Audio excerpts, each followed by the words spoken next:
नमस्कार, मैं हूं डॉक्टर मिकी मेहता और आज हम एनबीटी मैराथन के द्वारा योग की चर्चा करेंगे।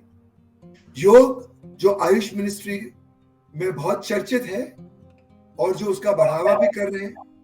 हिंदुस्तान से योग बरसों से, सदियों से विदेश में जिसकी सेलिब्रेशन की जाती है, मनाया जाता है और लोग लाखों की तादाद में, अरबों की तादाद में रोज सुबह उठकर योग करते हैं अपनी तंदुरुस्ती के लिए, तन मन को पीड़ा से मुक्त रखने के लिए और तन मन का संतुलन बनाए रखने के लिए।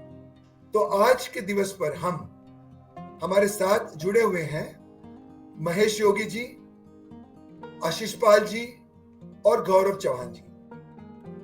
तो वेलकम, आपका मैं स्वागत करता हूं। और योग जैसी चर्चा पर जो मनुष्य जात के लिए, इंसान के धर्म के लिए योग सबसे पहले प्राथमिक माना जाता है और दिन की शुरुआत योग से हो, यह सभी का प्रचार है और योग हमारा नाश्ता बने, यह मेरा प्रचार है। तो सबसे पहले मैं महेश जी को पूछूंगा कि महेश जी, योग की परिभाषा सरल शब्दों में हमें बताएं। और लोग मानते हैं कि योग बहुत बड़ा कोई विज्ञान है। विज्ञान तो है ही, एक दर्शन शास्त्र भी है और योग की परिभाषा उससे और कुछ ज्यादा बढ़कर है। तो हमें सहज और सरल शब्दों में बताएं कि योग की परिभाषा क्या है। महर्षि पतंजलि ने योग की अति सरल परिभाषा दी है। योगः चित्तवृत्ति निरोधः तदा दुरुस्तु स्वरूपे अवस्थानम। एक्चुअली मन में कोई विचार ना होना, मन का स्टेबल होना, मन का शांत होना। यदि मन शांत हो जाए तो सारे ही विकार दूर हो जाते हैं। एक्चुअली जब भी हम कोई अनुभूति, सुखपूर्वक अनुभूति कर रहे होते हैं तो मन में बहुत सारे विचार नहीं होते। यानी कि सोना है तो सोते समय भी बहुत सारा विचार होंगे तो हम सो नहीं पाएंगे। तो योग का अर्थ है कि मन से विचारों की अनस्टेबिलिटी को खत्म करना, ताकि हम शारीरिक मानसिक रूप से स्वस्थ हो जाएं। और इससे बहुत सारी बीमारियां भी दूर हो जाती हैं जब मन में कोई विचार नहीं होगा। जैसे स्ट्रेस, टेंशन क्या है? स्ट्रेस, टेंशन के कारण बहुत सारे विकार आ जाते हैं, बहुत सारे साइकोसोमेटिक बीमारियां डेवलप हो जाती हैं। जैसे हाई ब्लड प्रेशर है। हाई ब्लड प्रेशर एक लाइफस्टाइल डिजीज है, यानी कि ऐसा व्यक्ति जो कि रेस्ट नहीं कर पा रहा है, वो बेड पे है फिर भी वो कुछ ना कुछ सोच रहा है, चलता जा रहा है। यदि वो कुछ करता रहेगा, शांत नहीं होगा, तो उसका ब्लड प्रेशर अप हो जाएगा, ताकि शरीर उसको एनर्जी दे पाए, उसका हार्ट ज्यादा चलता रहेगा। तो योग का अर्थ है शांत करना, योग का अर्थ है बैलेंस करना।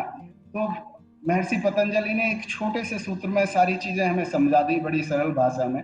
आशीष पाल जी, क्या योग करने का कोई सही समय है और कौन से समय पे योग करने से सबसे खतरनाक आपके शरीर के लिए हो सकता है और विकारजनक हो सकता है?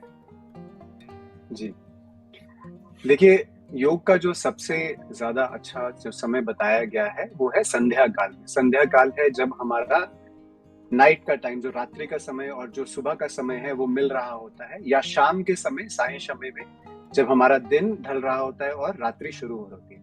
ये दो समय ऐसे बताए गए हैं जिस समय हमारी दोनों तरफ की नासिका एकदम समता में रहती है, बैलेंस रहती है। और ये बताया गया शास्त्रों में कि इस समय योग अभ्यास करने से हमारे शरीर को बहुत ही अच्छा लाभ मिलता है। अब अगर हम पृथ्वी का और सूर्य का जो एक प्रणाली को देखते हैं, चलने की प्रणाली को देखते हैं, तो सूर्य अपने चरम पे होता है बिल्कुल 12 बजे के आसपास, जिस समय हमारे शरीर में और वातावरण में पित्त जिसे कहते हैं, गर्मी बहुत ज्यादा होती है। उस समय योग अभ्यास करने से आपके शरीर में बहुत तकलीफ आ सकती है, इसलिए उसे समय पर हमें अवॉइड करना चाहिए। और रात्रि समय पर भी, जब सोने का समय है, उस समय भी योग का अभ्यास करने से हो सकता है कि आपको नींद ना आए, प्राण ऊर्जा इतनी बढ़ जाए शरीर में कि आपका जो शरीर है वो प्राणित हो जाए और आप रेस्ट ना कर पाए, विश्राम ना कर पाए। गौरव जी, आप हमें बताएं कि योग करने का कोई सही क्रम है और योग करने के लिए क्या अनुशासन की हमें जरूरत पड़ सकती है, और अनुशासन के भी हमें क्रम बताएं। कौन सी चीजों पे हमें ध्यान देना चाहिए और कौन सी चीजें निषेध है? मिकी जी, धन्यवाद प्रश्न के लिए। योग का अगर हम समय देखें तो सही समय सुबह का है ना। सुबह सबसे बढ़िया समय होता है, ब्रेकफास्ट से पहले 6 बजे अगर कर पाए। अगर मान लीजिए सुबह नहीं हो पाता है तो शाम संध्या का समय ठीक है, शाम के समय कर सकते हैं, पर कोशिश करें कि खाना खाने से पहले हो योग का अभ्यास। मान लीजिए तब भी नहीं कर पाते, ऐसा होता है कि नहीं समय बैठ पा रहा है, तो अपनी किसी भी कोई भी मील है जो इम्पोर्टेंट, जैसे आपका लंच है वो है, उनमें करीब 3-3.5 घंटे का फर्क होना चाहिए, है ना, सबसे पहले। दूसरा, आप मान लीजिए स्नैक है, आप छोटा बहुत चाय पीते हैं शाम के समय अगर, तो उसमें 1 घंटे का समय, तो समय के हिसाब से अगर देखें तो यही समय सही है। क्रम अगर पूछ रहे हैं तो क्रम में कभी भी शुरू करें तो एक प्रार्थना से शुरू करना चाहिए। उसके बाद आपके सूक्ष्म व्यायाम आते हैं, छोटे छोटे आपके जो जॉइंट्स हैं, एक एक जॉइंट को चलाना जरूरी है। आप सीधा आसनों पे नहीं जा सकते, है ना। उसके बाद कुछ शीतलीकरण व्यायाम है, उनका अभ्यास करें, जैसे फॉरवर्ड एंड बैकवर्ड बेंडिंग हुआ, है ना, जिसमें आपको स्फूर्ति, जॉगिंग जैसी चीजें। और उसके बाद आप या तो सूर्य नमस्कार इसके बाद आता है, या फिर अगर सुबह कर रहे हैं तो सूर्य नमस्कार अच्छा है। फिर उसके बाद आपके आसन आ गए। आसनों में भी क्रम है, पहले अगर आप बैठ के कर रहे हैं तो बैठकर, फिर खड़े होकर, फिर लेटकर, या क्रम फॉलो कर रहे हैं तो पहले खड़े होकर, फिर बैठ जाएं, फिर पेट के बल लेट जाएं, और फिर पीठ के बल लेट जाएं। तो ये क्रम में करेंगे तो इसका। और लास्ट में शवासन बहुत जरूरी है। देखिए, बिना शवासन के आप यू विल बी बजिंग पूरा दिन, आपको नहीं, बिना शवासन के कोई मतलब नहीं है ना। सो ये क्रम इसका ठीक है।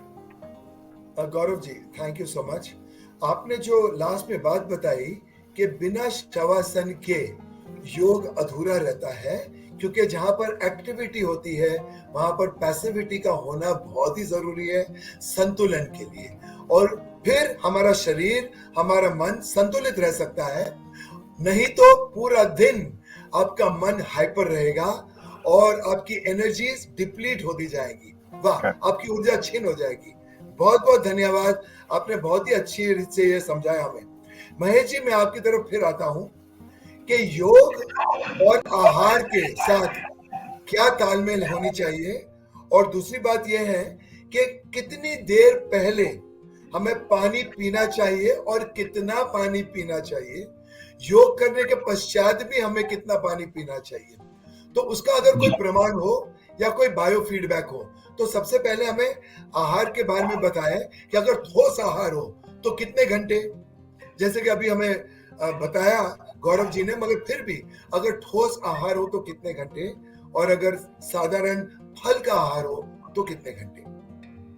यस जी, जैसे गौरव जी ने बताया कि 3 या 3.5 घंटे का अंतर होना चाहिए योगाभ्यास करने के लिए। आपने यदि खाना 3-3.5 घंटे पहले ले लिया तो आप फिर योगाभ्यास कर सकते हैं।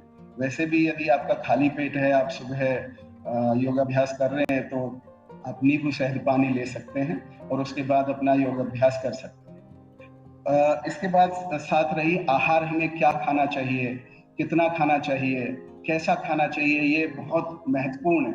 एक्चुअली सेहत के 3 स्तंभ हैं, एक्सरसाइज या योगाभ्यास कह लीजिए, दूसरा डाइट या भोजन, और तीसरा नींद। यदि ये 3 स्तंभ आपके अच्छी तरह संतुलित हैं तो आप बहुत ज्यादा स्वस्थ रहेंगे। यदि आप बहुत, जैसे मैं आपको मैनिपुलेट करके बता देता हूँ, आपने बहुत ज्यादा खा लिया तो आपकी नींद डिस्टर्ब हो जाएगी, आपकी एक्सरसाइज या योगाभ्यास डिस्टर्ब हो जाएगा। आपने बहुत ज्यादा योगाभ्यास कर लिया तो आप थक जाएंगे, ज्यादा सो जाएंगे और ज्यादा भी खा सकते हैं। इसी तरह आपने ज्यादा सो लिया है तो भी वो आपको परेशान कर सकता है। तो यानी कि इन तीनों स्तंभों में बैलेंस करना है। तो आहार, सात्विक आहार हमारे शास्त्रों में बताया जो हमें लेना चाहिए। सात्विक आहार का मतलब है जो हमें एक्टिवेट ना करे और डाउन ना करे। जैसे कॉफी है, आप पीजिए एक कप, आपको वो एक्टिवेट कर दे। आप कुछ डल खाना खा लीजिए, सड़ा बासी, वो आपको नींद ले आएगा। तो आपको ये दोनों ही उत्तेजक और जो डल करने वाले खाने, वो दोनों ही छोड़ने चाहिए, क्योंकि आप योग कर रहे हैं, डिटॉक्सिफिकेशन, आप योग की साधना कर रहे हैं, तो यदि आप दोनों ये तरह का एक खाना छोड़ देते हैं तो आपके लिए बड़ा अच्छा है। और सात्विक खाने में फ्रेश खाना आता है, वेजिटेरियन खाना आता है। यदि हम ये खाना खाते हैं तो हमारा जो योगाभ्यास हुआ है उसके फायदे कई गुना हो जाएंगे। सही ढंग से खाएं, सही समय से खाएं और सही खाना खाएं।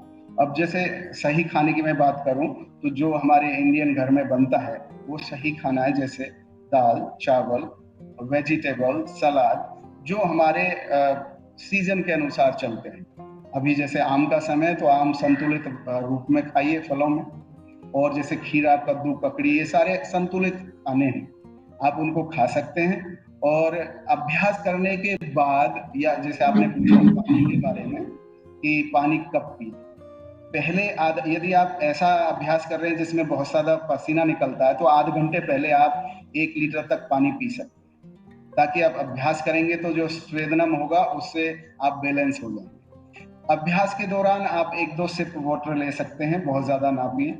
और अभ्यास के बाद आप हल्का फुल्का ले लें जैसे आपकी आवश्यकता है।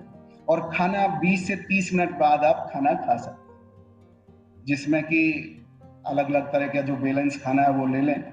वैसे हमारे शास्त्रों में बताया है दूध बहुत अच्छा है, यदि आप सुबह ले रहे हैं तो दूध ले सकते हैं। उसके साथ कुछ बॉइल्ड वेजिटेबल, या बॉइल्ड वेजिटेबल नहीं, ये बॉइल्ड जो दालें होती हैं वो ले सकते हैं, स्प्राउट जो बॉइल्ड है वो ले सकते हैं। इस तरह से हम अपना आहार और योग को संतुलित कर सकते हैं, और 3 जो मैंने पिलर बताए हैं उन पर हम फोकस कर सकते हैं।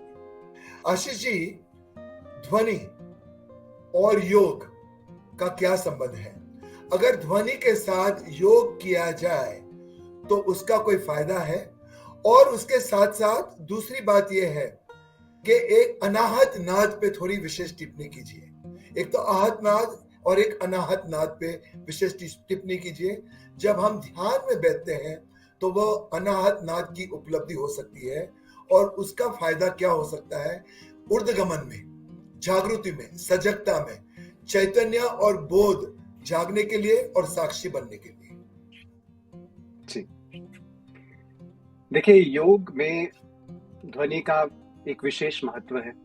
हमारा, अगर हम पूरी सृष्टि का अगर हम एक एनालिसिस करें तो हम ये देखते हैं कि ये पूरा सृष्टि जो है एक वाइब्रेशन, स्पंदन है। इनफैक्ट हमारी जीवन काल, हमारे जो आसपास के जो भूत हैं, उन सब की जो संरचना है वो एक स्पंदन से ही बनी है। तो हम अगर ये कह दें कि स्पंदन और हमारे बीच में कोई एक मिलाप है ही नहीं, तो ये एक गलत सिद्धांत हुआ। तो हमारी सृजना ही स्पंदन है, तो मतलब कहीं ना कहीं वो नाद तो है ही। तो अब म्यूजिक में अगर हम बात करते हैं, शास्त्रीय संगीत में बात करते हैं, तो नाद योग से भी जो एक चरम स्थिति है अपने अस्तित्व की और अपने अध्यात्म की, वो प्राप्त की जा सकती है।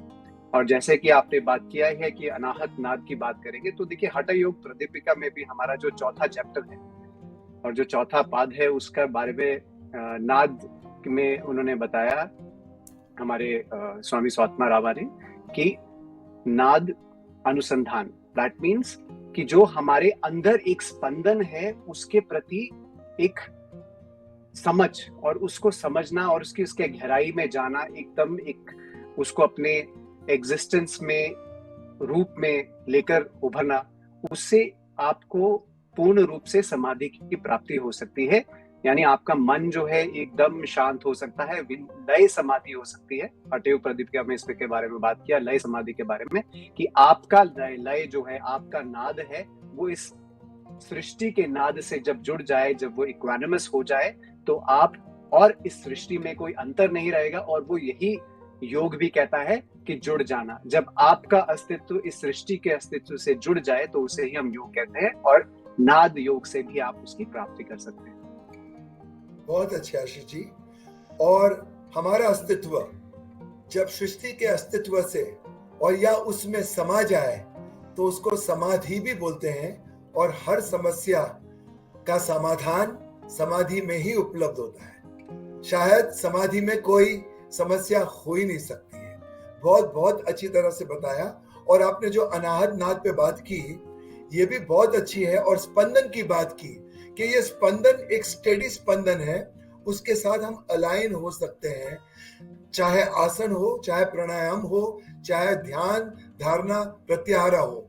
हम अगर वो स्पंदन के साथ एकजुट हो जाए तो हम में परिवर्तन आ सकता है, हम में क्रांति घट सकती है और हम पूरी तरह से रूपांतरित हो सकते हैं। बहुत अच्छी तरह से बताया आशीष जी।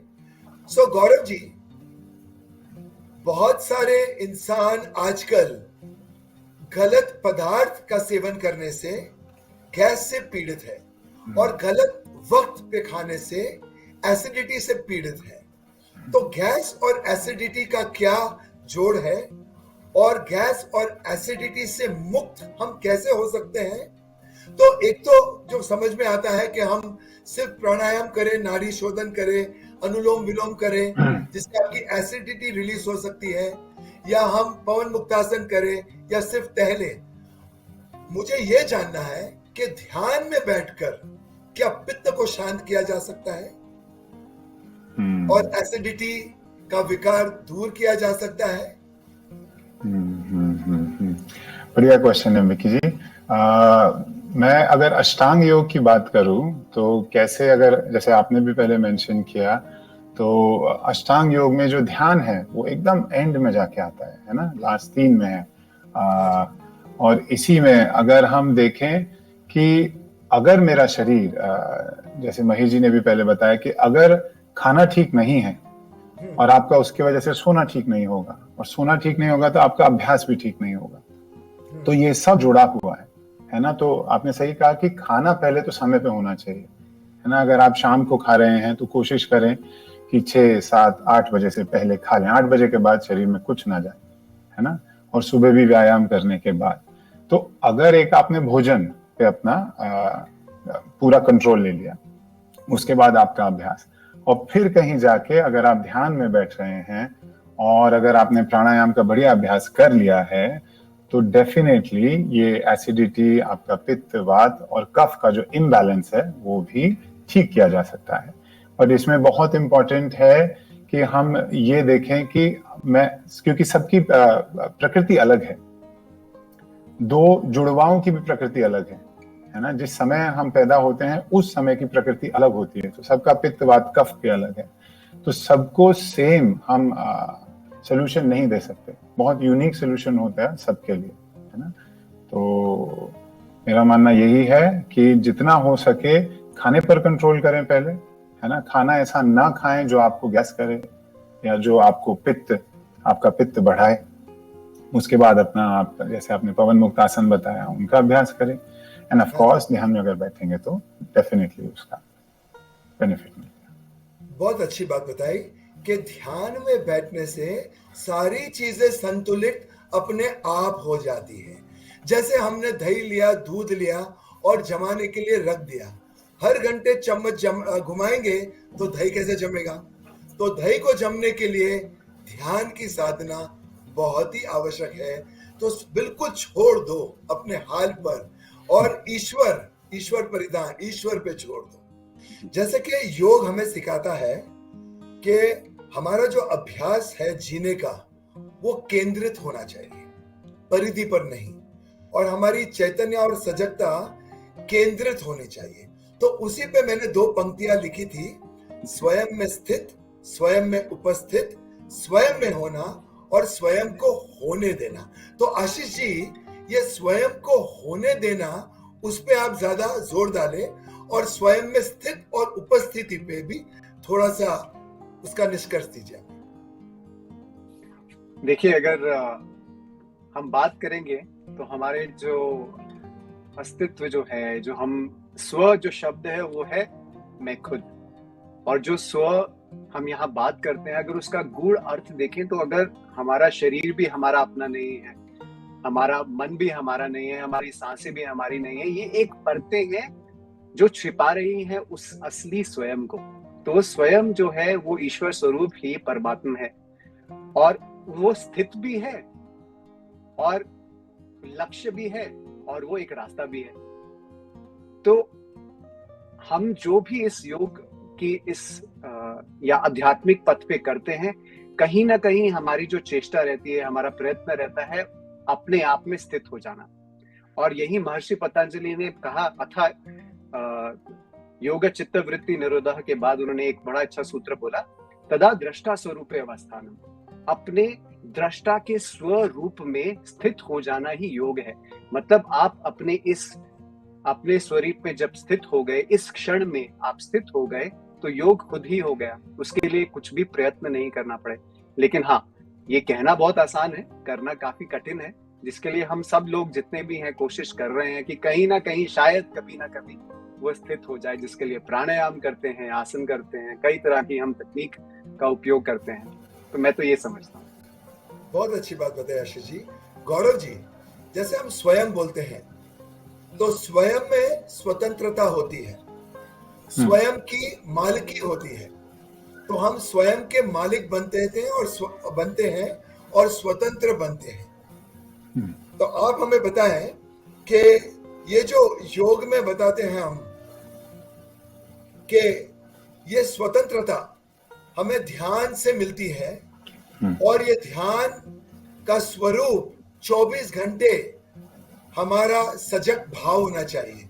तो 24 घंटे ये भाव कैसे रहे? उसकी जो लय बताता है, उसकी जो संकला है, वो घड़ी घड़ी खंडित हो जाती है। तो उसको अखंड हम कैसे रखें? Very good. तो इसके लिए निकी जी, सबसे पहले तो हमने जैसे पहले भी देखा, तो ध्यान से पहले धारणा आती है ना। जैसे बोलते हैं कि अगर एक शहद की अगर आप शहद को गिराएं तो कैसे एक लयबद्धता रहती है ना, वो कटता नहीं है। तेल की जो धार है, तो वैसी एक धार है ना, धारणा, ध्यान और समाधि से पहला स्टेप है आपका ध्यान। तो ध्यान के लिए अगर हम बोल रहे हैं, और अगर हम 24 घंटे उस स्थिति में मन को रखना चाहते हैं, और जैसे आशीष जी ने भी बोला कि पहले तो स्वयं को समझना पड़ेगा। नेति नेति नेति, मैं ये नहीं हूं, मैं ये भी नहीं हूं, मैं ये भी नहीं हूं, व्हाट एम आई, है ना। हम लोग क्या करते हैं कि अपनी जो मटीरियलिस्टिक पोजेशंस हैं उनसे कनेक्ट हो जाते हैं कि ये मेरा घर है, ये मेरी गाड़ी है, कितनी बड़ी गाड़ी है मेरे पास, है ना। और वो सब चीजें बहुत मायने रखने लगती हैं। बट अगर जैसे जैसे जैसे महेश जी ने भी बताया कि जब हम वृद्धावस्था में आते हैं तो ये सब इतने मायने नहीं रखती। अगर हम जैसे जैसे बड़े हो रहे हैं ये समझ पाए कि ना तो मैं घर हूं, मेरी आइडेंटिफिकेशन क्या है। I do not gate identified with what I am wearing, है ना, ये शरीर, श्वासें, आशीष जी ने भी यही सब बताया अभी। तो स्वयं में, और जब हम इन सब को नेति नेति काटते जाएंगे कि I am not this, I am not this, what am I, you go deeper, so deep that you connect that the Brahman जिसे बोलते हैं, अहम ब्रह्मास्मि, है ना। तो वो जो मैं ही हूं, जो ब्रह्मा ही हूं, है ना, अगर हम उस पे कनेक्ट हो पाए और वहां अगर अपनी एकाग्रता, एक अपने शून्य जिसे बोलते हैं, जहां कुछ नहीं है, बस मैं ही हूं, जब उस पे अगर हम आ गए, फिर वो चलता ही रहेगा। फिर आप ऊपर, ये कवर है, इस कवर में आप कुछ भी करें, आप ऑफिस का काम करें, आप कहीं भी जाएं, पर यहाँ संयम है, यहाँ आपकी एकाग्रता जुड़ी हुई है। तो यहाँ पर मैं ये जानना चाहूंगा कि योग में हरे कृष्ण कृष्ण कृष्ण हरे हरे, हरे राम राम राम हरे हरे, उसमें क्या संबंध है, क्या संगम है, क्या मिलन है? ये संगम की महत्वाकांक्षा क्या है?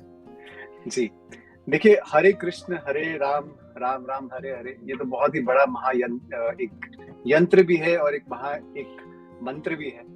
और आप देखेंगे हमारी इस्कॉन सोसाइटी के जो लोग हैं, इस मंत्र को इन्होंने किस किस देश में लेके गए, और कहीं ना कहीं इससे अगर आप देखते हैं कि हम जीवन काल अपने श्री रामचंद्र जी का और कृष्ण भगवान का, इन दोनों का जीवन काल काफी अलग रहा, बट कहीं ना कहीं सिमिलैरिटी भी रही। और कहते हैं कि वो एक ही रूप है, नारायण रूप है सारे, और इसीलिए कहते हैं कि आप राम की जो चाल है वो चलो, और श्री कृष्ण की आप जो बात है उसको सुनो। तो अगर हम श्री कृष्ण की चाल चलने लगे तो वो तो बहुत ही एक क्या कहते हैं, वेरी इंटेलिजेंट एंड बहुत ही तेज तरार के व्यक्ति थे, लेकिन शुरुआत से ही उनके जीवन में बहुत दुख रहा, लेकिन उस दुख में रहते हुए भी एक कमल के फूल की तरह उन्होंने पूरे अपने जीवन को ब्लॉसम करते हुए दिखाया। और जहां हम राम की बात करते हैं तो उनको मर्यादा पुरुष के नाम से भी जाना जाते हैं कि उन्होंने अपनी मर्यादा में रहते हुए, धर्म का अनुशासन करते हुए अपने जीवन को चलाया और आसपास के जितने भी लोग थे सबको एक बहुत ही अच्छा एक देश बना के दिया। तो कहीं ना कहीं अगर हम श्री कृष्ण और राम की बात करेंगे तो हमारे को आज के युग में इन दोनों का एक बैलेंस लेके चलना है कि हम जो भगवत गीता का जो ज्ञान है, जो श्री कृष्ण ने दिया हमें, उसको हमें समझना है, अपने जीवन में उतारना है। और कहीं ना कहीं श्री रामचंद्र का जो जीवन शैली रही, वो किस तरह उन्होंने धर्म का पूरा रास्ते में चले, उस रास्ते में हमारे को अपने जीवन को चलाना भी है। तो कहीं ना कहीं ये जो हरे राम हरे कृष्ण जो मंत्र है, इससे हमारे अंदर जो वो राम की और जो कृष्ण की जो ऊर्जा है वो भी ऊर्ध्वगामिनी होती है, जिससे हमारे जीवन में ये ऊर्जा जो ब्रह्मांड से है कहीं ना कहीं हमारे जीवन में भी उतर जाती है।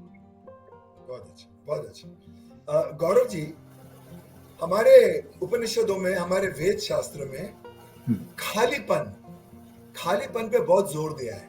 जैसे ध्यान में हम खाली होने की प्रक्रिया जानते हैं, मानते हैं, और उसमें हम जाति स्मृति में उतर जाते हैं। आत्मा ज्ञान, जात स्मृति, उसका स्मरण चलता है और उससे सेल्फ रियलाइजेशन होती है। तो जिसको हम रिक्त बोलते हैं, रिक्त हो जाना, और रिक्त से रित बनता है। That is the elementary principle of regulation of this universe, the primary paramount principle of regulatory principle of this universe. So रित, और रित से ऋतु का जन्म होता है। That is the seasons of life. ऋतु से जन्म होता है रिदम का, और रिदम से जन्म होता है हृदय का, और हृदय का जन्म होता है ऋतंबरा प्रज्ञा का। तो आप ऋतंबरा प्रज्ञा, उसकी महत्वाकांक्षा क्या है और उसको आप रिक्तता से कैसे जोड़ सकते हैं, ये आप हमें संक्षेप में समझाएं। तो इसके लिए निकी जी पहले थोड़ा सा पीछे जाएंगे। जैसे हमने बोला कि रिक्त, जो जिसको हम आजकल बच्चे लोग बोलेंगे कि बोरिंग या अकेलापन है ना, कुछ नहीं है करने को, ऐसा नहीं है। जब वो समय आता है, that's when you are connected with yourself, तब आप अपने आप से जुड़ पाते हैं, है ना। जब आपके पास ना मोबाइल फोन होगा, ना टीवी होगा, ना कुछ नहीं होगा, वो आपका रिक्त समय, वो आपका समय है ना। तब हम सोचते हैं कि क्या करें। और जैसे बोलते हैं कि सत्संग, एक तो सत्संग होता है जब आप, जैसे हम लोग जुड़े हुए हैं, है ना, तो एक सत्संग हो गया। और जनसंग एक होता है, जनसंग, जब हम किसी एक पार्टी में जाते हैं, है ना, सबसे बात करते हैं, सब हंस रहे हैं, मिल रहे हैं, पर अगर आप घर वापस आए तो आपके पास कोई ऐसा सॉलिड, कोई ऐसा प्रवचन, कोई ऐसा नहीं है कि आप घर पे आके उसको निधि ध्यान आप सोचें कि आप इसको जीवन में उतारें, इस बात से कोई फायदा होगा, है ना। तो ये सब कहीं ना कहीं जाके जो ब्लैंक, जो खालीपन है, उससे जुड़ता है। और आप अगर वन ऑन वन किसी के साथ जुड़ पाते हैं, अपने गुरु के साथ, वहां गुरु और शिष्य की भी बात आती है। कैसे कि गुरु वन ऑन वन, अगर वशिष्ठ थे तो राम थे, है ना, और दोनों एक दूसरे से जब उनकी बात वार्तालाप है, जो बात कर पाए हैं, तो कैसे कनेक्शन वन ऑन वन जो एक जुड़ पाता है, जो आप उसमें बाद जब आप साधना में जाते हैं, है ना, ध्यान में जाते हैं, और आप हृदय की बात कर रहे हैं, हम संगीत की बात कर रहे हैं, है ना। ओम भी तो संगीत ही है। अगर हम ओम सिर्फ इसी के साथ जुड़ जाएं, तो ये जो यूनिवर्सल साउंड है हमारा, उसके साथ ही जुड़ के, है ना, कैसे संगीत को हम अपने जीवन में और फिर हृदय में, और वो कैसे सब एक दूसरे से सब जुड़ा हुआ है। देखिए, यही तो, that's the beauty of universe. अगर हम सोचें कि हम अकेले हैं और there is nothing else, I am made out of matter, है ना। मैटर क्या है? ये धरती, धरती से वो पेड़ भी बना है, वो जानवर भी बना है, और मैं भी बना हूं। मैं अगर एक जानवर को खाता हूं, मुझे लगता है कि मैं फूड चेन में ऊपर हूं। एक समय आएगा कि कोई और मेरे को खा जाएगा, या मैं नहीं रहूंगा। तो घूम फिर के एनर्जी तो यही घूम रही है ना, यही यूनिवर्स है। तो मुझे लगता है कि ये जो रिक्त है ना, ये बहुत जरूरी है सबके जीवन में, समय मिलना चाहिए। और अलग अलग योगा अभ्यासी हैं जो इसका डेफिनेटली इसको अपने जीवन में उतारते हैं और देखते हैं कि कैसे जीवन में सरलता आए, है ना, वही चाहिए।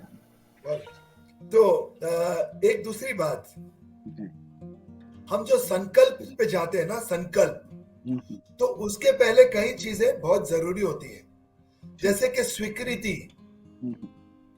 स्वीकृति, फिर समर्पण, और स्वीकृति और समर्पण के साथ हम हो जाते हैं संतुलित, क्योंकि उसके साथ सारे विकार दूर हो जाते हैं।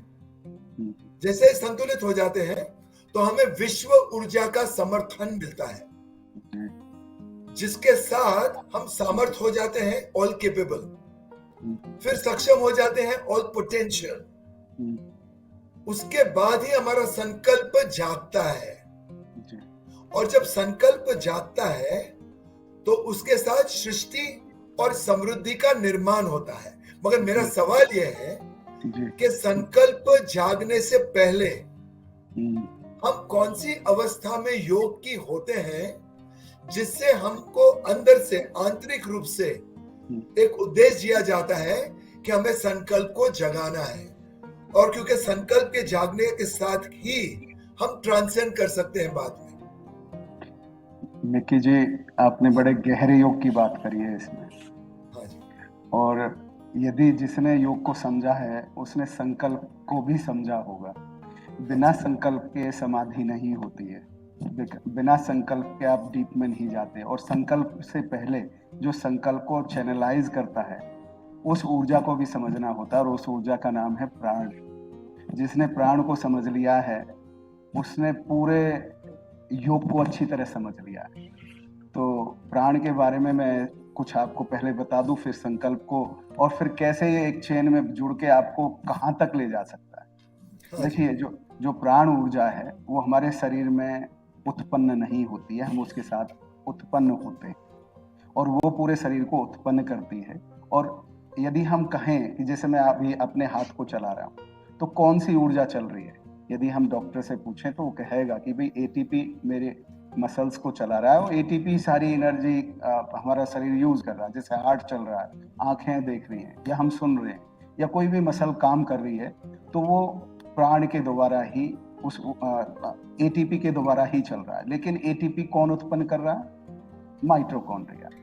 अब माइटोकॉन्ड्रिया उस कैसे उत्पन्न करता है? ऑक्सीजन से, और ग्लूकोज लेके एटीपी बनता है। लेकिन किसकी प्रेजेंस में एटीपी बनता है? प्राण की। यदि आपका प्राण वहां है तो माइटोकॉन्ड्रिया के थ्रू एटीपी बनेगा। यदि वहां पर प्राण नहीं है, प्राण अपने आप में उसमें जुड़ता नहीं है, तो जब आपका संकल्प सही होगा, जब आपका मन प्रसन्न होगा, तो क्या होगा? माइटोकॉन्ड्रिया तक प्राण पहुंच रहा होगा। और आपका संकल्प खराब होगा, आपके अंदर स्ट्रेस, टेंशन हो गया, क्या हो जाएगा? शरीर में जो माइटोकॉन्ड्रिया हैं उनसे डिस्कनेक्शन हो जाएगा प्राण का। तो जब आप ध्यान में डीप में जाएंगे और आपने संकल्प करके जाएंगे, तो संकल्प और प्राण, मन और प्राण दोनों जुड़ेंगे, और दोनों जुड़ने के बाद आपको वो समाधि तक ले जाएंगे। और उससे विश्व की ऊर्जा से जुड़ना क्या कहेंगे? यही विश्व की ऊर्जा से जुड़ना जो आपकी अपनी प्राण की ऊर्जा है। यानी कि अपने मन को संतुलित करते हुए आप उसमें आगे जाएंगे, तो बहुत एफर्टलेसली उसमें चले जाते हैं। बहुत अच्छी बात है। तो जैसे कि हम दृष्टा बन जाते हैं, तो दृष्टा बनते हैं तो हमें एक एहसास होता है कि I am not the body, I am not the mind, I am the one who has the body and the mind, I am the immeasurable potential of all that was, is and will be. तो अभी मेरा एक जो प्रश्न है थोड़ा scientific physics को लेकर है। फिजिक्स में फोर्सेस ऑफ एंट्रोपी बोलते हैं, universal tendency of orderliness breaking into disorderliness. So forces of entropy, so time, matter, space, light, motion, mass, causation, effect and gravity.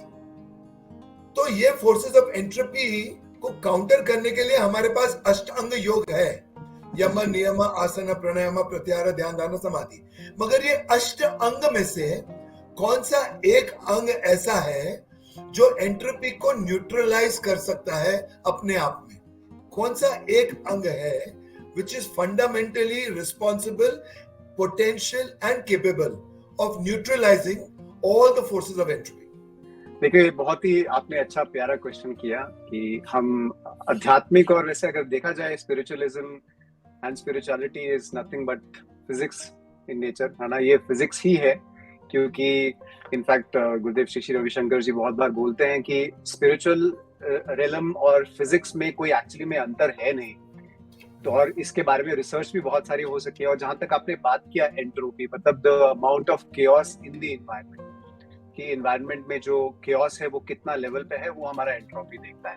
और देखिए, अगर आपने एक अंग के बारे में अगर हम बात करते हैं कि जो कि ये सब कुछ करने में सक्षम है, तो अष्टांग में तो जो सबसे चरम है वो है समाधि की। जब आप समाधि की स्थिति में होते हो, उस समय पर आपकी ऊर्जा और आपके जो वातावरण की ऊर्जा है उसमें एक बहुत गहरा एक साइलेंस आ जाता है।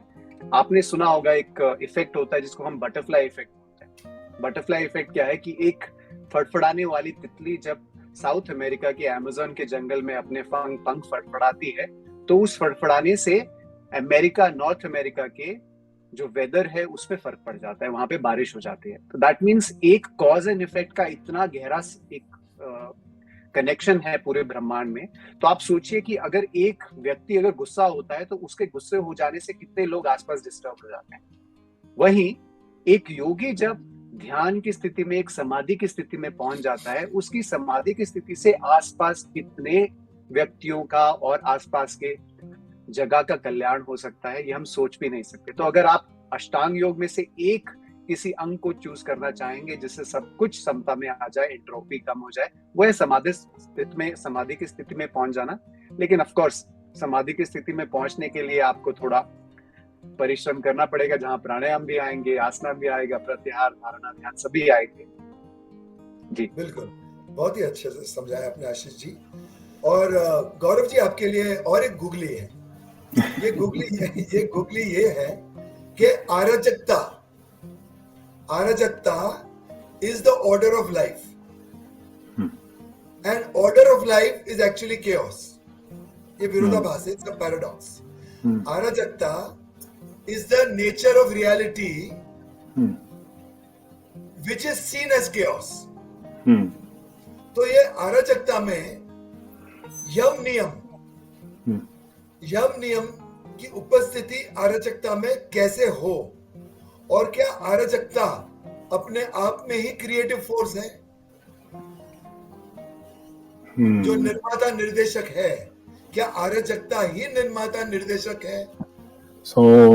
जैसा मिकी जी आपने सवाल बहुत अच्छा किया कि कैसे देयर इज अ केओस और देयर इज बैलेंस, है ना, कैसे ये बैलेंस आएगा, और क्या यही this is the origin, producer and director of everything. पर अगर हम इसमें देखें, जैसे मैंने कहा कि अगर हम देखें कि कैसे केओस जो हमें दिख रहा है ना, इस यूनिवर्स में, there is still a pattern. इसमें भी कहीं ना कहीं एक रिदम है।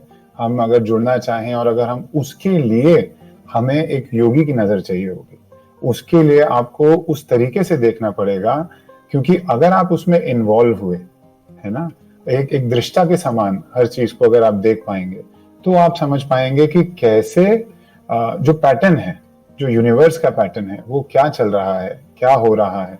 तो किसी ने तो यूनिवर्स बनाया है। तो जब अगर हम किसी बच्चे को मान लेते हैं, एक बच्चे ने ड्राइंग बनाई, तो सबसे पहले वो क्या बनाएगा? शून्य बनाएगा, जीरो बनाएगा, एक लाइन बनाएगा। तो कहीं ना कहीं नेचर में शुरू में जब बना तो एक मछली आई, है ना, मछली से शुरू हुआ। उसके बाद थोड़ा सा कॉम्प्लेक्सिटी आने लगी, है ना, तो उसके बाद थोड़े से जीव ऐसे बने जो चल पाए, उड़ पाए। उसके बाद कहीं जाके एंड में अगर हम मान लेते हैं मनुष्य आ गए, क्योंकि मनुष्य के बाद हमने किसी और को आने ही नहीं दिया, हम ही सबसे ऊपर चल रहे हैं। बट ऑल दिस केओस, है ना, इसके ऊपर अगर हम देखें कि एक योगी के माध्यम से अगर हम देखें, अच्छा, there is also concept of, पिछले क्वेश्चन में भी बहुत अच्छा था, मैं बस उसमें भी ऐड कर देता हूं कि कैसे there is a concept of cumulative mind, कि जैसे बताया कि आज अगर एक गुस्सा होता है आदमी, तो कैसे वो कहीं ना कहीं डिस्टरबेंस लाता है। अगर हम सब मिलके एक मेडिटेशन करते हैं, मान लीजिए एक शहर में एक छोटी सी रिसर्च हुई थी यूएस में, एक छोटे से शहर में, कि वहां के सिर्फ 1% लोगों को लेके उन्होंने बोला आप रोज मेडिटेट करेंगे, चाहे घर पे करें चाहे एक साथ आके करें। उनकी वजह से विद इन अ मंथ उस शहर में करीब 20 से 30% क्राइम कम हो जाता है। सो सिमिलरली बोलते हैं कि अगर आप एक कुत्ते को लंदन में कोई नई ट्रिक सिखाते हैं, वो ट्रिक इंडिया में अगर आप नए उसी कुत्ते को किसी और कुत्ते को सिखाएंगे तो वो ट्रिक जल्दी सीख जाएगा। और that dog will not take that much time. So there is this cumulative intelligence, है ना, collective consciousness. Yes, collective consciousness, correct. तो अगर हम इस सब को देखें तो कहीं ना कहीं मेरे छोटे छोटे whatever I do every bit matters, है ना। कर्मा का सिद्धांत तो आजकल गली गली बच्चे बच्चे बात करते हैं। तो मैंने कर्मा पे कुछ पंक्तियां लिखी थी। From USA to Burma, your boss is your karma. When karma goes for a toss, life is at a loss, even Christ had to carry his own cross. तो ये बात हो गई कर्मा की। अभी उस पे एक विरोधाभास है जी। हाल ही में साइंस ने has stumbled upon something called retrograde causality. The effect comes first and the cause is recognized later. Right. What could be that part of chaos or a part of quantum mechanics where there is, quantum mechanics में बोलते हैं ना, it's either an energy or it's either energy particle or a wave. Energy is either a particle or a wave, and two particles can simultaneously, light years away, do the same thing at the same time. So at the realm of matter, so retrograde causality is that the effect is recognized and realized first and the cause is recognized and realized later. तो ऐसे कोई कर्म के सिद्धांत में हमारी कोई योगी परिभाषा में उसका कुछ विश्लेषण है? जी बिल्कुल, आपका क्वेश्चन बड़ा डीप भी है और साइंटिफिक भी है, और ये हमारे योग शास्त्रों में कर्म योग से जुड़ा हुआ है। योगा विद हैंड हम कर्म योग कहते हैं, योगा विद योर हार्ट भक्ति योग कहते हैं, और सिस्टमेटिक योगा राज योगा होता है। तो आपने पूछा है कि कर्म योग, एक्चुअली इसमें आपने कॉज और इफेक्ट की भी बात की है। Actually, when you do something, you will get the fruit of it. But if you do something and don't want to get something, then where the fruit goes? Right? Okay. तो कर्म योगा में यही है, कर्म योग में यही है कि आप कर्म करते हैं लेकिन अपने आप को उसका कर्ता नहीं मानते। आपने कार्य किया और डिवाइन पर छोड़ दिया, आपने उसके फल के बारे में भी नहीं सोचा। You join the flow of the work. आपने, जैसे आप इसको और डीप में ले जाएं, ये शरीर जो कुछ करता है और मन जो कुछ सोचता है, क्या शरीर आपने उत्पन्न किया है अपने आप, या मन अपने आप आपने उत्पन्न किया है? नहीं। यदि आपने अपने दोनों इन चीजों को सरेंडर कर दिया डिवाइन पे और फिर आप काम कर रहे हैं इससे, तो वो कॉज एंड इफेक्ट कहाँ जाएगा? तो डिवाइन के पास ही जाएगा, आपके पास नहीं आएगा। आपको क्या फर्क पड़ेगा, क्या मिलेगा? Stable life, you will be happy all the time.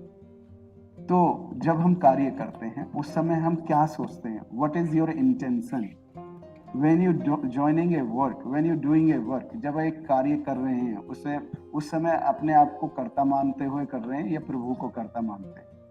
यदि आप प्रभु को कर्ता मानते हैं तो आप बहुत ज्यादा कॉन्शियस रह के उस कार्य को बड़े सरलता पूर्वक करेंगे और बड़ा आनंद आएगा। और यही एक कार्य करने की कला है। हम एक आज कार्य करने की कला भूल चुके हैं, इसलिए स्ट्रेस और टेंशन में जी रहे हैं। यदि हम कार्य को जुड़ के और एक पूजा की तरह हम उसे करें तो बड़ा आनंद आता है।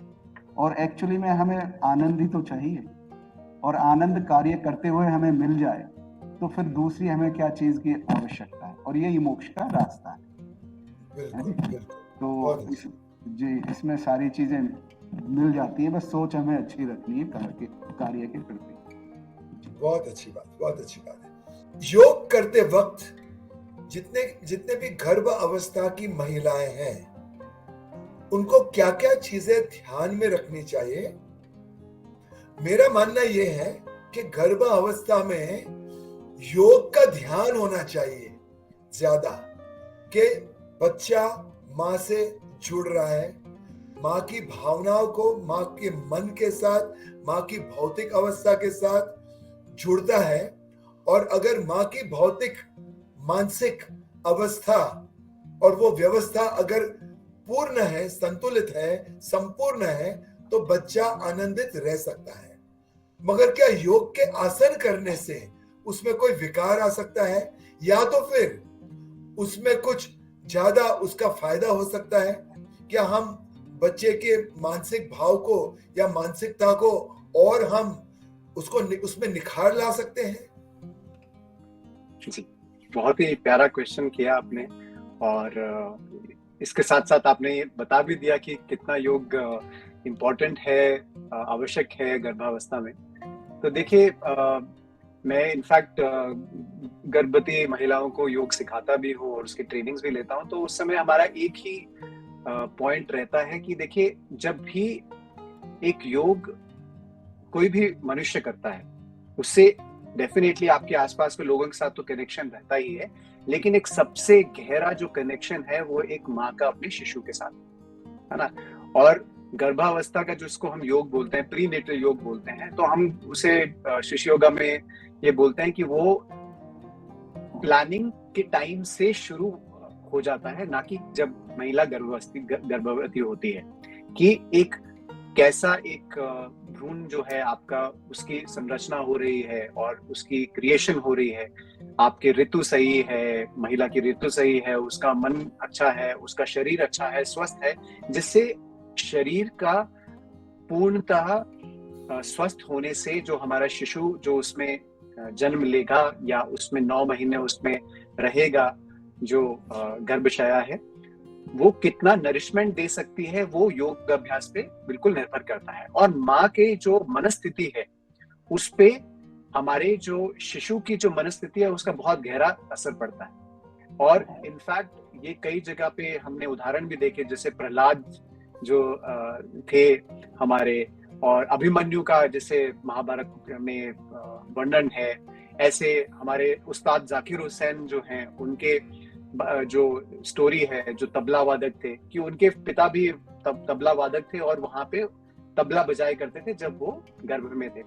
तो कहीं ना कहीं जो संस्कार एक माँ को मिल रहा है, या आध्यात्मिक रूप से जो भी आसन हो, प्राणायाम हो, धारणा, ध्यान, जो भी यौगिक तकनीकें वो कर रही हैं, उसका एक बहुत ही शारीरिक, मानसिक और आध्यात्मिक असर पड़ता है शिशु में, और शिशु बहुत ही शांत और एकदम एक योगी स्वरूप जैसा पैदा होता है।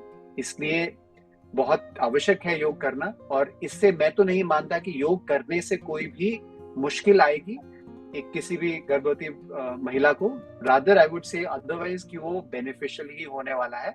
अगर किसी डॉक्टर ने मना भी किया है तो प्राणायाम किए जा सकते हैं, योग निद्रा की जा सकती है, या ध्यान भी किया जा सकता है, सूक्ष्म व्यायाम भी किया जाता है, सूक्ष्म व्यायाम भी किया सकता है। बहुत तो अच्छी ऐसा है। तो महेश जी के वेट लॉस, ये बहुत बड़ा अच्छा इंटरेस्टिंग विषय है जी। और वर्ल्ड वाइड लोग योग वेट लॉस के लिए भी ज्यादा करते हैं। तो मेरा मानना यह है कि चाहे भी कितना तुच्छ आपका लक्ष्य हो, मगर योग एक बार आपने शुरू कर दी, वेट लॉस के बाद आपकी शुद्धिकरण होगी और आप संतुलित हो जाओगे और आप आगे बढ़ोगे और आपकी सोच बदलेगी, दृष्टिकोण बदलेगा और आध्यात्मिक सफर आपका शुरू हो जाएगा। मगर वेट लॉस कोई पर्टिकुलर पेट हो या थाइज हो, योग में ऐसा कोई उसके लिए कोई नुस्खा है? और अगर है तो is yoga good for weight loss?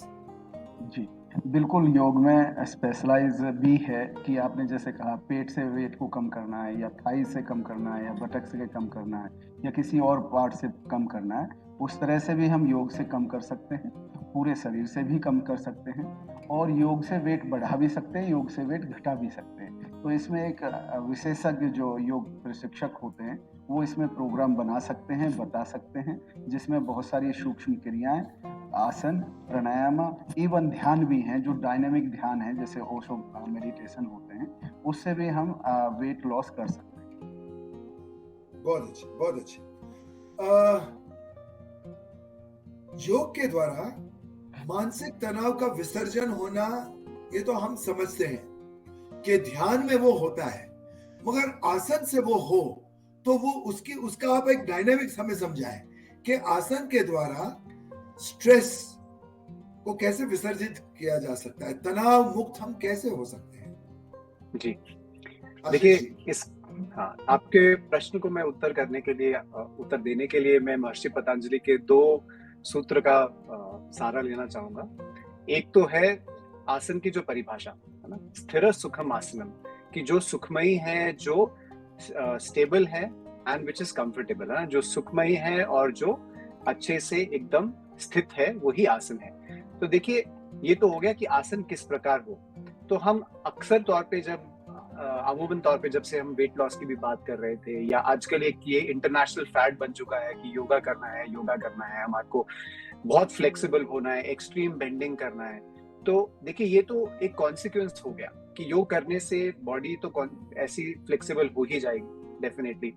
But अगर आप देखेंगे कि योग का आसन जो है वो किस प्रकार करना चाहिए, तो उसमें जो दूसरी सूत्र महर्षि पतंजलि ने बताया वो है प्रयत्न शैतल्य अनंत समापत्ति ध्यान। सो पहले प्रयत्न करना कि आप कुछ भी करेंगे, चाहे सीधा आप ध्यान में भी बैठेंगे, कुछ प्रयत्न तो लगेगा। तो उसके बाद शैतल्य, उस एफर्ट को जो आपने श्रम किया, जो परिश्रम किया, उसको छोड़ना बहुत अनिवार्य है, क्योंकि हर समय आप एफर्ट देने से कहीं ना कहीं your mind is constantly in the sympathetic mode of nervous system. लेकिन जब आप उस आसन को छोड़ते हैं या उस आसन में विश्राम करते हैं, तब आपको अनंत समापत्ति ध्यान होती है, अनंत के साथ जोड़ देता है। और जब अनंतता के साथ जोड़ता है तो आपका मन शांत हो जाता है, आपका मन पूर्ण रूप से शांत होता है। तो आसन से भी हम सिद्धि प्राप्त कर सकते हैं, आसन से भी समाधि प्राप्त कर सकते हैं। तभी तो जैसे वो सिद्धासन है या पद्मासन है, ये भी स्वास्तिक आसन है, ये सारे सिद्धि प्राप्त करने के लिए या ध्यान की स्थिति में आने के लिए आसन है। तो आसन वो है जो कंफर्टेबल हो, जिसमें आप बैठ सकें, एंड विद दैट आप आराम से हाईएस्ट स्टेट ऑफ योगा में पहुंच सकते हैं और माइंड को शांत कर सकते हैं। चूंकि गौरव जी का कनेक्शन, इंटरनेट कनेक्शन थोड़ा वीक हो गया है, तो वो अब हमारा साथ नहीं देंगे आगे जाते हुए, मगर अगला क्वेश्चन महेश जी के लिए। महेश जी, पूरे विश्व के 30% लोग लगभग ऑफिसेज में बैठते हैं। सो ऑफिसेज एक कंक्रीट जंगल होती है, और कंक्रीट जंगल होने से वहां पर लाइट्स, एसीज, साधन, इलेक्ट्रोमैग्नेटिक फील्ड, सारी चीजें बहुत डिस्टर्ब करती है और हमें पता नहीं चलता है, मगर उससे हमारा तनाव बढ़ता है, हमारी ऊर्जा छीन हो जाती है, हमारी आंखें थक जाती है, हमारा मन बिल्कुल अस्त-व्यस्त हो जाता है। तो उसके लिए हमें क्या करना चाहिए हर 2-3 घंटे, जिससे हम तरोताजा फिर से हो जाए? देखिए, इसमें ऑफिस योगा आजकल एक नई टेक्निक चल ही रही है। या तो आप किसी एक्सपर्ट को बुला के ऑफिस में योगा करा सकते हैं, नहीं बुलाना है तो कुछ क्रियाएं जो मैं बता देता हूँ, जैसे कुछ सूक्ष्म व्यायाम है, चेयर पे बैठे हुए कर सकते हैं, कुछ मुद्राएं हैं जो बैठे हुए योग कर सकते हैं, प्राणायाम है कुछ कर सकते हैं। सबसे बड़ा, जैसे मैंने आपको शुरू में बताया, अपने आप से जुड़ना, अपने कार्य से जुड़ना। यदि आप अपने कार्य से जुड़े हुए हैं तो तनाव वैसे ही दूर रहता है। तब हम कोई कार्य करते हुए आगे की सोचते हैं और अपने कार्य में अपने आप विघ्न पैदा हो जाता है। तो इस तरह से हम ऑफिस में कार्य ना करें। सबसे बड़ा योगा है खुश रहना, अपने से कनेक्टेड रहना, आनंदित रहना। ताकि यदि हम आनंदित रह रहे हैं तो बीमारियां वैसे ही पास में नहीं आएंगी। आपको कार्य कर रहे हैं, आप ऑफिस में जा रहे हैं और आपका मानसिक संतुलन ही सही नहीं है, आप केवल उसे पैसे कमाने का एक जरिया समझते हुए और ऑफिस में जा रहे हैं, तो ये एक गलत सोच है। आप सेवा भाव से जाइए ऑफिस में, अपने आप से जुड़िए और अपने कार्य को इंजॉयमेंट का एक साधन बनाइए, तो स्ट्रेस, टेंशन दूर हो जाएगी। तो आप 2-3 घंटे में आंख बंद करके बैठ सकते हैं, योगा निद्रा कर सकते हैं, अपने आप से बात कर सकते हैं और बता सकते हैं कि मैं क्या हूँ, क्यों हूँ, क्या कर रहा हूँ। इस तरह से आप सोचेंगे तो वो भी मन को शांत कर देगा। जी, बहुत अच्छी चीज है महेश जी, आपने बहुत एक विशेष टिप्पणी दी कि जो करें पूरा होके करें। अगर पूरा होके करेंगे तो आप खुद खंडित नहीं हो सकते हैं और तनाव कभी नहीं आएगा, क्योंकि पूरे होने में ही आनंद है, आनंद का भाव है और वो आनंद का स्वरूप है। महेश जी, जी, सबसे बड़ी बीमारी डायबिटीज के बाद है कोलेस्ट्रॉल और बीपी, जो मनुष्य जात का जीवन निगल गई है बिल्कुल। तो उसके तोड़ के लिए कौन से योग हमें करने चाहिए और कौन से प्राणायाम, और क्या योग के पास उसका तोड़ है? योग में सभी रोग का तोड़ है, लेकिन कितने समय में ये हमें सोचना पड़ेगा और इंतजार करना पड़ेगा। और हाई ब्लड प्रेशर के लिए और कोलेस्ट्रॉल के लिए भी हम योग की सहायता ले सकते हैं। सूक्ष्म कर सकते हैं, आसन कर सकते हैं, कुछ प्राणायाम हैं और कुछ ध्यान। यदि हम इस पूरी थेरेपी को अप्लाई करें तो हम इसे पंचकोश थेरेपी कह सकते हैं या 5 लेयर इंटीग्रेटेड थेरेपी भी कह सकते हैं। यदि हम इसको यूटिलाइज करते हैं तो पूर्ण रूप से भी इलाज संभव है। योग में साध्य असाध्य दोनों रोगों का इलाज संभव है, जिसको साइंस कुछ एक्सेप्ट कर सकती है और ये साइंस से परे भी। तो हमें पहले तो ये चीज़ को विश्वास रखते हुए अच्छे एक्सपर्ट के पास जाके ये चीज़ें सीखनी होंगी। और इसमें जैसे मैं कहूँ कि कोलेस्ट्रॉल के लिए आपको कुछ ऐसी आसन एक्सरसाइज करने होंगे जिसमें कैलोरीज बर्न हो, और हाई ब्लड प्रेशर के लिए आपको स्ट्रेचिंग टाइप ऑफ योगा करना होगा। अलग अलग मांसपेशियों को स्ट्रेच करना, जो टेंशन उसमें एक्यूमुलेट हो गई है वो निकालनी है, ताकि रक्त अपने आप से धीरे से चलने लगे। जी, बहुत अच्छी बात है। तो इसी के साथ हम हमारे मेडिथॉन के अंत में आते हैं, और सिर्फ 5 मिनट योग अगर आप दिन में रोज शुरू करें तो पहले दिन 5 मिनट, दूसरे दिन 10 मिनट, तीसरे दिन 15 मिनट, ऐसे करके 20-25 मिनट से 60 मिनट तक अगर आप योग करें तो आपकी जिंदगी बहुत ही सुखम, आनंदित हो सकती है। सारे जितने योग के महागुरु रह चुके हैं, जैसे कि महर्षि महेश योगी जी, जैसे कि बीके अयंगर जी, जैसे कि श्री श्री रविशंकर जी, हमारे सदगुरु जी, हमारे बाबा रामदेव जी, और हमारी माँ हंसा जी ऑफ द योगा इंस्टीट्यूट, और सबसे बड़े हमारे पतंजलि, महर्षि पतंजलि, जिन्होंने योग की परिभाषा इस पूरे विश्व को समझाए। सारे गुरु वर्गों को हमारा प्रणाम। हमारे साथ जितने भी 3 गुरु वर्ग ज्वाइन हुए हैं, तो महेश जी, आशीष जी और गौरव जी, बहुत बहुत धन्यवाद। And thank you NBT marathon. What a great experience. ये बहुत ही अच्छा अनुभव रहा है और हमारे दर्शकों के लिए ये बहुत ही सूचक रहेगा, फायदाजनक रहेगा, और उनका विकास योग के द्वारा आगे बढ़ेगा। Thank you very much.